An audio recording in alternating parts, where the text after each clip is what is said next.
Good morning, students. I am Dr. Majini Jaspalla, Assistant Professor. In this class, we are going to learn about foreign branch, Unit 4 from Block 1. Let's we start the introduction of foreign branches. Foreign branches generally maintain independent and a complete record of business transacted by them in currency of the country in which they operate. Thus, problems of incorporating balances of foreign branches relate mainly to translation of foreign currency into Indian rupees. This is because exchange rate of Indian rupee is not stable in relation to foreign currencies due to international demand and supply effect on various currencies. The accounting principles which apply to inland branches also apply to a foreign branch. After converting the trial balance of the foreign branch in the Indian currency, accounting for foreign branches. For the purpose of Accounting Standard 11 revised 2003 classifies the foreign branches may be classified into two types: integral foreign operations and non-integral foreign operations. First, we can see what do you mean by integral foreign operation, IFO. It is a foreign operation, the activities of which are an integral part of those of the reporting enterprise. The business of IFO is carried on as if it were an extension of the reporting enterprise's operations. For example, sale of goods imported from the reporting enterprise and remittance of proceeds to the reporting enterprise. Then we can see the non-integral foreign operations, NFO. It is a foreign operation that is not an integral foreign operation. The business of a NFO is carried on in a substantially independent way by accumulating cash and other monetary items, incurring expenses, generating income, and arranging borrowing in its local currency. An INFO may also enter into transactions in foreign currencies, including transactions in the reporting currency. An example of NFO may be production in a foreign currency out of the resources available in such country, independent of the reporting enterprise. Then we can see the change in classification. When there is a change in classification, accounting treatment is as under integral to non-integral. Some of the points I have given, we can see one by one. Translation procedure applicable to non-integral shall be followed from the date of change. Exchange difference arising on the translation of non-monetary assets at the date of reclassification is accumulated in foreign currency translation reserve. Then non-integral to integral. Translation procedure as applicable to integral should be applied from the date of exchange. Translated amount of non-monetary items at the date of change is treated as historical cost. Then exchange difference lying in foreign currency translation reserve is not to be recognized as income or expense till the disposal of the operation, even if the foreign operation becomes integral. Next, we can see the techniques for foreign currency translation, integral foreign operations, that is IFO. Following are the standard recommendations for foreign currency translation. All transactions of IFO be translated at the rate prevailing on the date of transaction. This will require date and date-wise details of the transaction entered by that operation together with the rates. Weekly or monthly average rate is permitted if there are no significant variations in the rate. Translation at the balance sheet date, monetary items at closing rate. Non-monetary items. The cost and depreciation of the tangible fixed assets is translated using the exchange rate at the date of purchase of the asset if asset is carried at cost.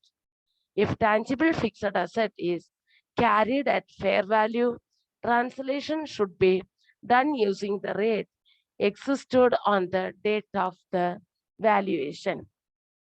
The cost of inventory is treated, yes, is translated at the exchange rates that existed when the cost of inventory was incurred and the realized value is translated applying exchange rate when realizable value is determined, which is generally closing rate. Exchange difference arising on the translation of the financial statement of integral foreign operation should be charged to profit and loss account. Then we can see the non-integral foreign operation. Accounts of non-integral foreign operation are translated using the following principles. Some of the principles I have given. Let's see one by one. The first one is balance sheet items. That is the asset and liabilities, right? Both monetary and non-monetary apply closing exchange rate.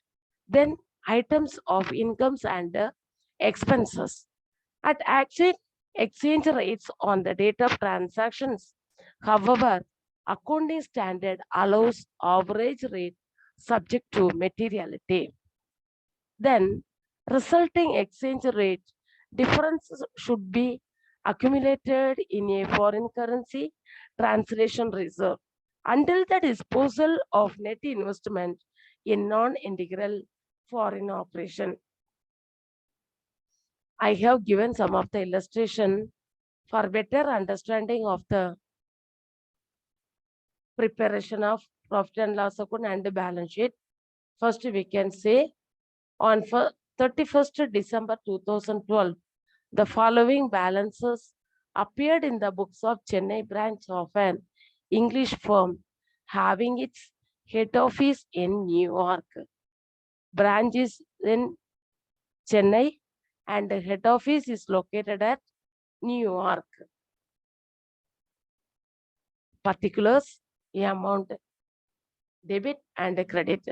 Stock on 1st January 2012, 2,34,000.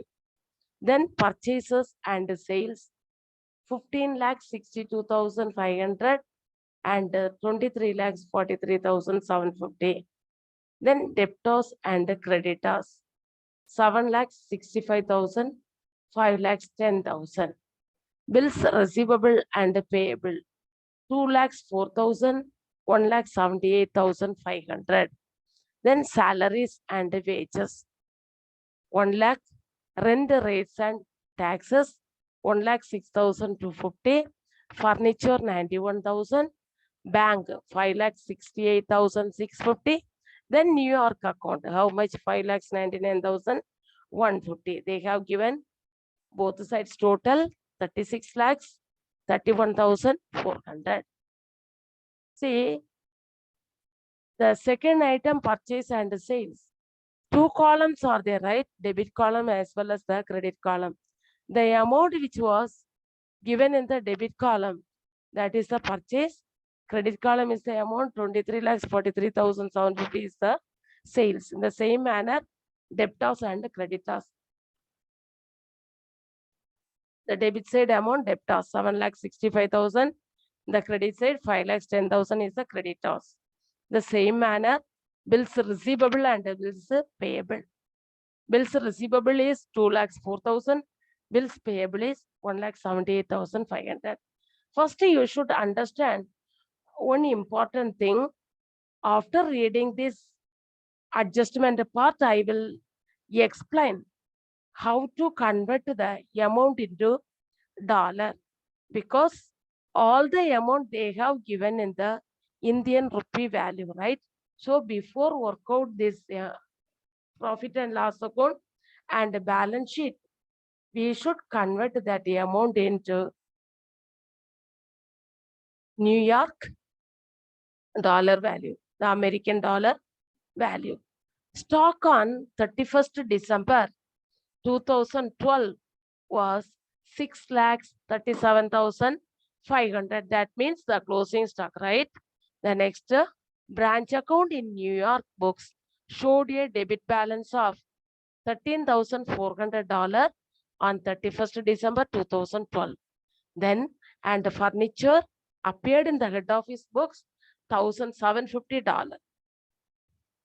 Then the rate of exchange for $1 is equal to 52 on 31st December 2011. Listen carefully. And on 31st December 2012, the dollar value was 51. The average rate for the year was 50. The value is different, so that we are taking the average value. Okay. Prepare in the head office books the profit and loss account and the balance sheet of the branch, assuming integral foreign operations. Let's go for the solution part. In the books of English form means the head office, right? That is in New York. Chennai branch profit and loss account for the year ended 31st December 2012. When we are writing the heading, what we should write? We are going to prepare the Chennai branch profit and loss account in the books of New York head office books, so that we should write the heading in the books of English form. Otherwise, in the books of head office in New York, you have to write in the books of head office in New York. Chennai branch profit and loss account for the year ended 31st December 2012. Now we are going to prepare the Chennai branch profit and loss account in the books of New York branch, right? So for the profit and loss account, you should write particulars column, amount column. In the debit side, you should put 2 columns, particulars column, amount column. Then in the credit side also, you should write particulars column and the amount column. We are going to prepare the Chennai branch, but we are preparing the books of New York. So we have to write the amount in dollar. So we should convert the Indian rupee value by the American dollar. They have given, right? December 2011, the value is 52. But in the year 2012, December 31st is the values decreased, right? 51 rupees. So we have to write it the average, but some of the places, some of the items, we will convert that amount in the 52 or some other places 51. Okay. When we are work out the sum, you can easily understand how can we convert that amount into dollar. Okay. We'll move for the sum part. First, normally, when we are preparing the trading and profit and loss account, first we should write the opening stock, right? The opening stock, purchase, sales, and closing stock.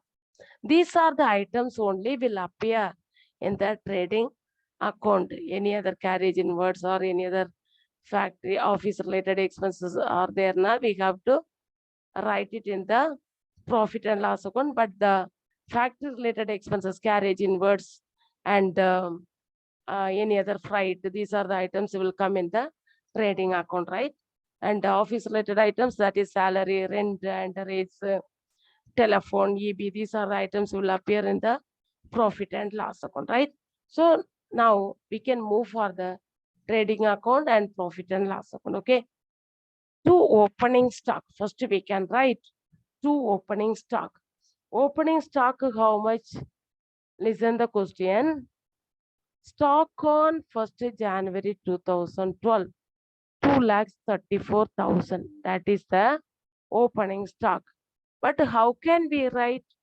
We should write it in the dollar value. So we should convert that amount.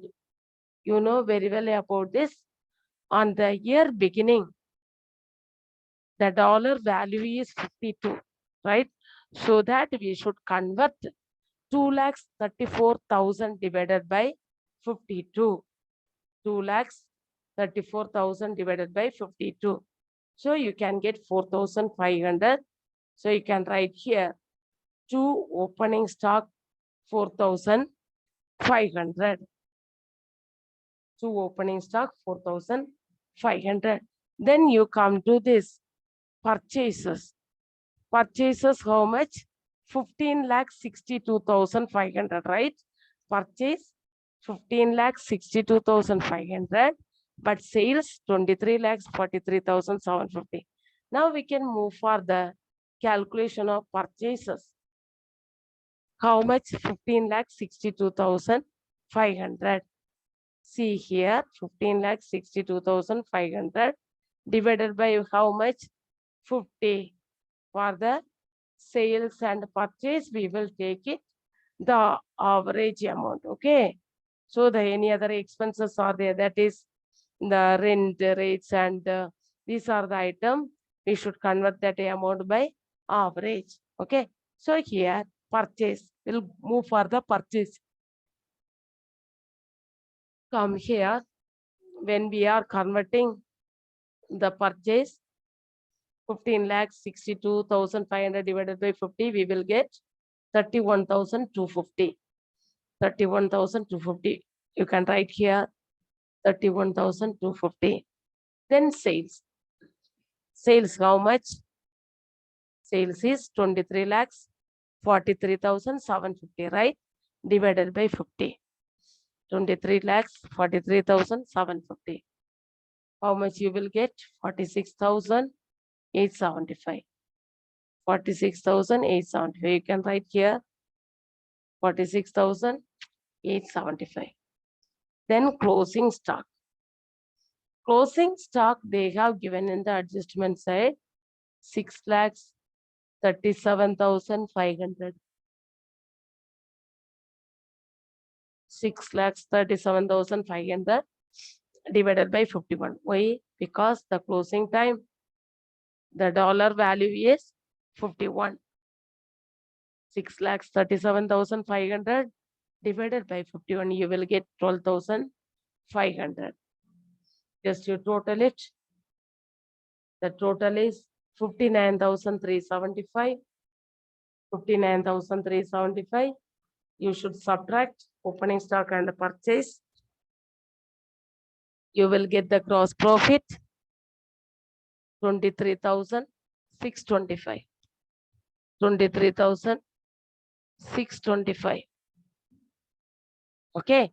So then you brought down that gross profit by gross profit PD.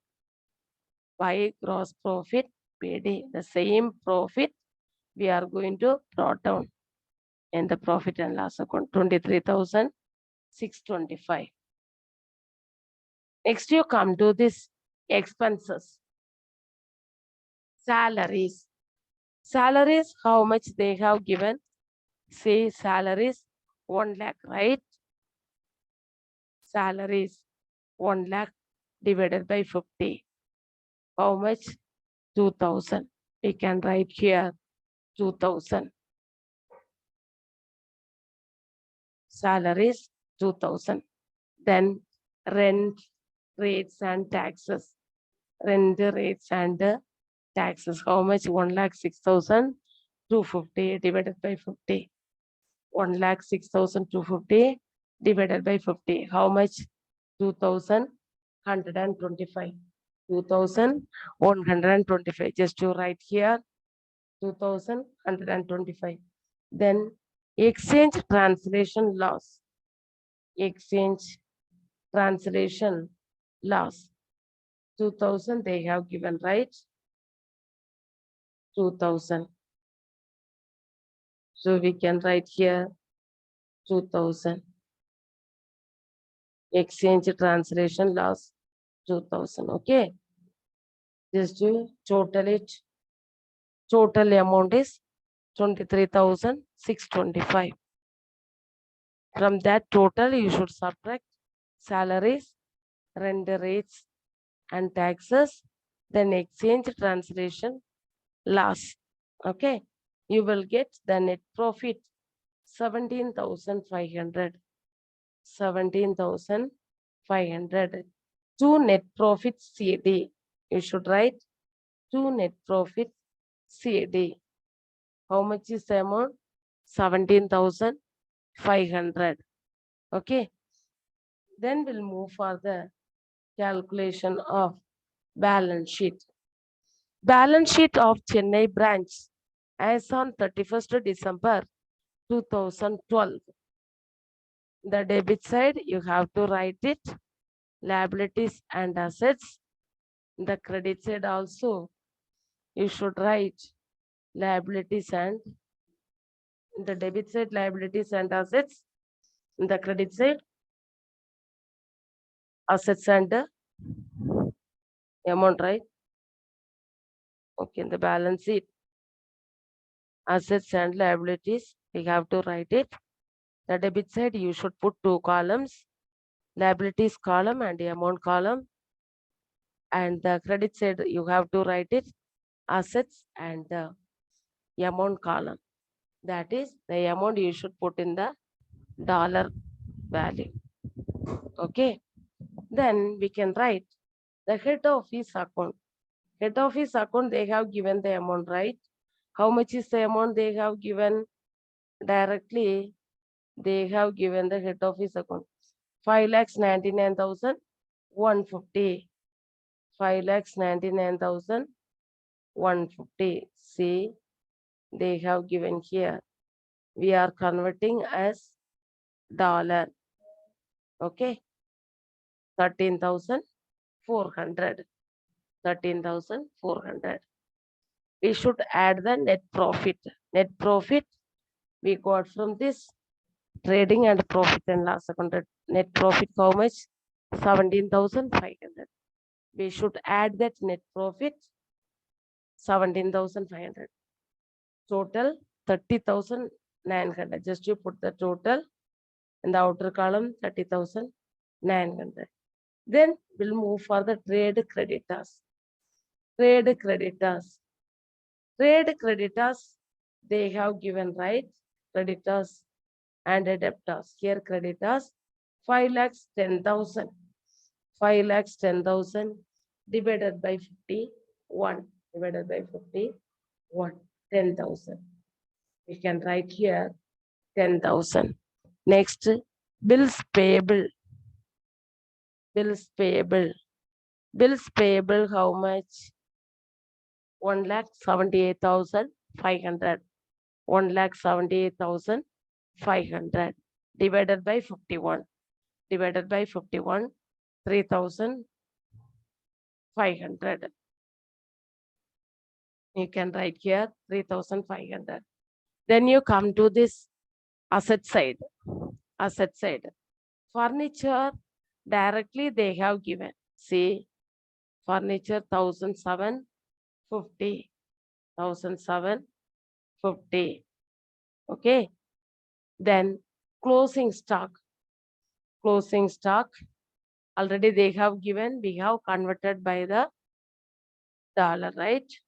12,500. Closing stock you can write here 12,500. Then trade debtors. Trade debtors how much? 7,65,000. 7,65,000 divided by 51. You will get 15,000. You will get 15,000. You can write here 15,000. Then bills receivable. Bills receivable. How much is the bills receivable? 1,78,000. 2,04,000, right? 2,04,000 divided by 51. 4,000 you will get. 4,000. Bills receivable 4,000. Then cash at bank. See, cash at bank 5,68,650. 5,68,650 divided by 51. 11,150. You will get 11,150. Put the total both sides 44,000 400, 44,400. Did you understand? I hope you have understand. So then we'll move for the next exercise. Illustration 2. Just I wanted to read the question. Listen carefully. Yes and M Limited, Bombay, have a branch in Sydney, Australia. Sydney branch is an integral foreign operation of S and M Limited. At the end of 31st March 2012, the following ledger balances have been extracted from the books of the Bombay office and Sydney office. I have given the detail for both Bombay and Sydney office. For Bombay office, the amount was given as Indian rupee value. But in the same time, the Sydney branch, the Australian dollar amount only we have given the question. Okay. Share capital, the Bombay office, 2000. Resource and surplus, 1000. Credit balance, both items, the share capital and the resource and surplus is the credit balance. Then land in the Bombay branch, 500. Then depreciation, credit, 200. Plant and machinery, 2,500. Then plant and machinery depreciation, 600. Credit balance. Then debtors and creditors. Debtors 280, creditors 200. Debtors 280, creditors 200. Then stock on 1/4/2011. Stock on 1/4/2011. 100. 100. For the Bombay branch, 100. For Sydney branch, 20. Then branch stock reserve, 4. Credit balance. Cash and bank balance, 10. Debit balance for Bombay branch, 10. Debit balance for Sydney branch. Then purchases and sales. Purchase 240 for Bombay branch and 20 for Sydney branch. Sales 520 for Bombay branch, 123 for Sydney branch. Sydney branch amount is in dollar. Then goods sent to branch. Goods sent to branch. The credit side we have to write it 100, but it is debit for the Sydney branch, 5.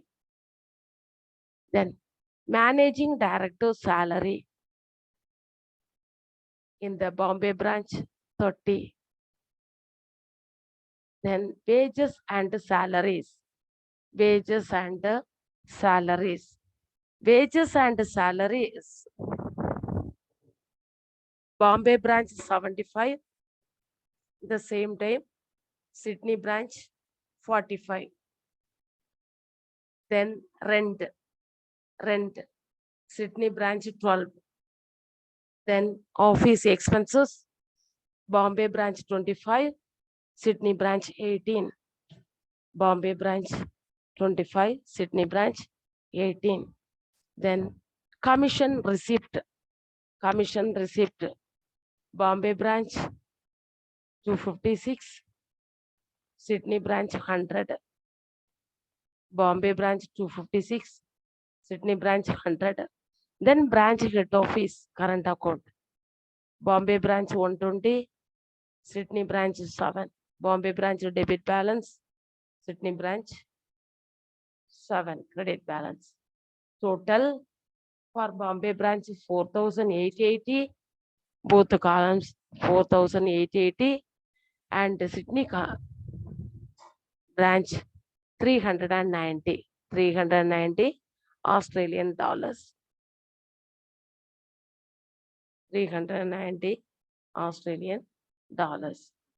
The following information is also available. Stock as at 31/3/2012. That means closing stock. Bombay, 1,50,000. Sydney, $3,125. You are required to convert the Sydney branch trial balance into rupees. Use the following rates of exchange. Opening rates, Australian dollar 20, closing rate, Australian dollar 24, average rate, Australian dollar 22. For fixed asset, Australian dollar 18. They have given the dollar value. So now we are going to convert that amount. Okay. So solution, just to come for the solution part. Sydney branch trial balance. Sydney branch trial balance rupees in 1,000. Okay. Sydney branch trial balance as on 31st March 2012. As on 31st March 2012. Rupees in 1,000 we are going to prepare. Okay. So first you should put 4 columns. Conversion. First column is conversion.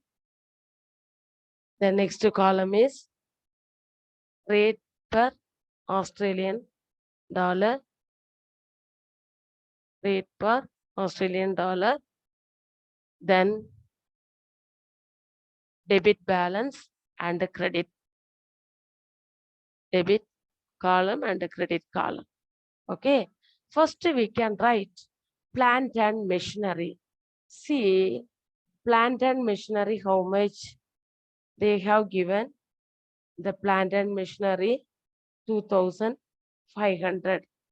The next thing you should understand, they have given opening rate, the value Australian dollar 20 and closing rate 24, average rate 22. And fixed asset they have given 18, right? So we have to write it here 18. Total value how much? See the total value.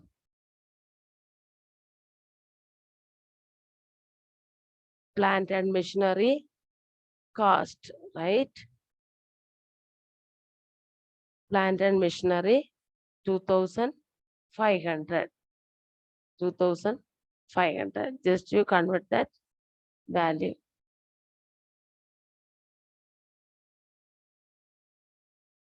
3,600. 3,600. Next, plant and machinery depreciative reserve 18, right? 2340. 2340. Okay. 2,340. Then debtors and the creditors. See, how much is the debtors and the creditors? Debtors and the creditors. Debtors 280, creditors 200, right? But here in the Sydney branch, 60 and 30, right? 60 and 30. So closing rate, we have to take it 24. How much? 1,440. The credit balance, that is creditors 720. Creditors 720. Then stock on 1/4/2011. That is opening stock. You can take it opening stock 20, right? Opening rate 20. Okay. Opening rate 20. So the value is stock is 20. The value is 20, right? So 20 into 20, 400. Okay. 20, 400.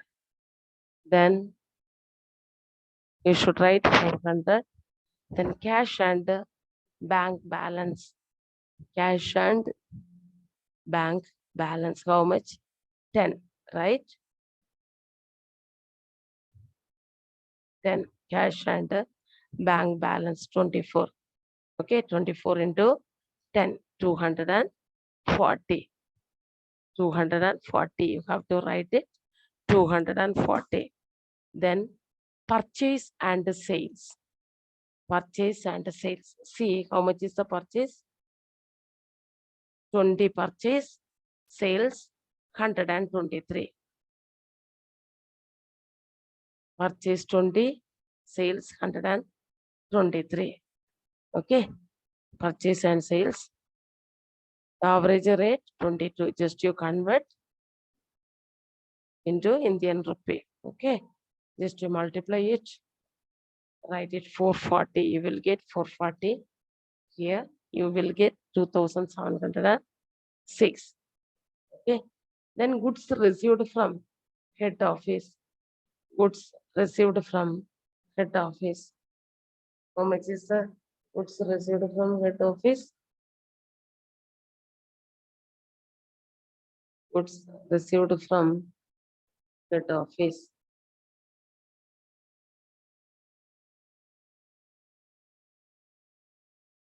5, right? 5. Here, how much is the value?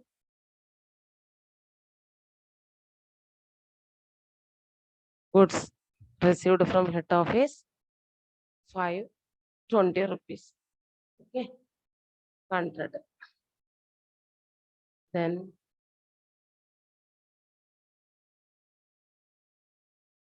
wages and salaries. Wages and salaries.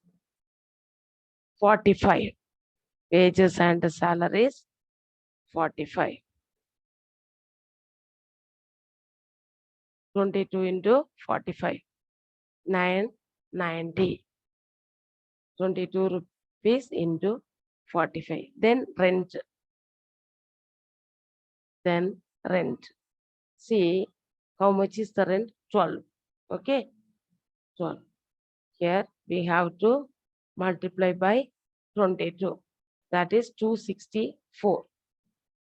Then office expenses. Office expenses how much? 18 rupees. So just you converted by office expenses 18 into 22. 396. Then commission receipt. They have received a commission, right? How much? 100. 100. 100 into 22. 2,200. Then head office current account. Head office current account 7. Head office current account 7. Head office current account 7.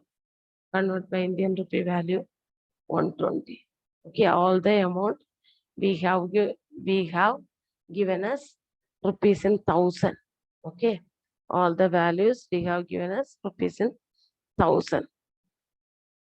See, once again, just I wanted to here the exchange loss are also there. After balancing it, just to find out the exchange loss when we are changing the amount, converted the amount, some of the losses is there. That also we have to find out. First, plant and machinery, we should write. For the plant and machinery, cost how much? 200. 200 plant and machinery. We have written 200 into 18. We have multiplied 3,600. We got it. Then plant and machinery.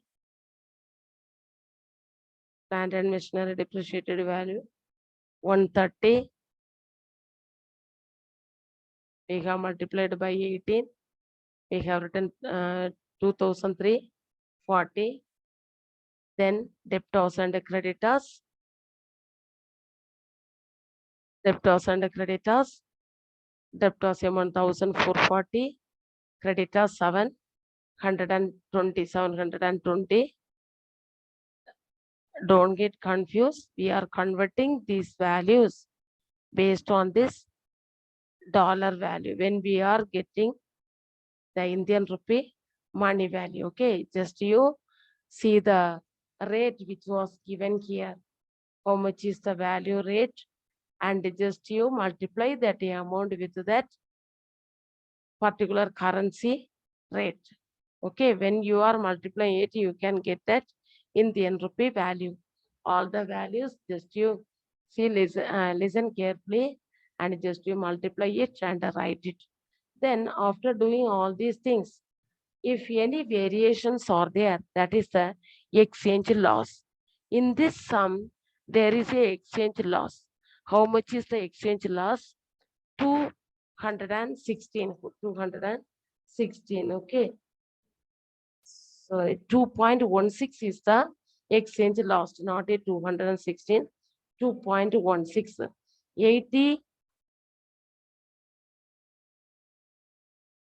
8,086 minus 7,870, that is 216.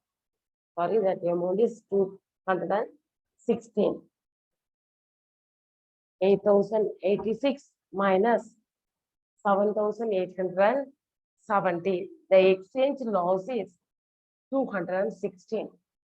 Just to put the total for the both the columns, 8,086, 8,086. This is the Sydney branch trial balance.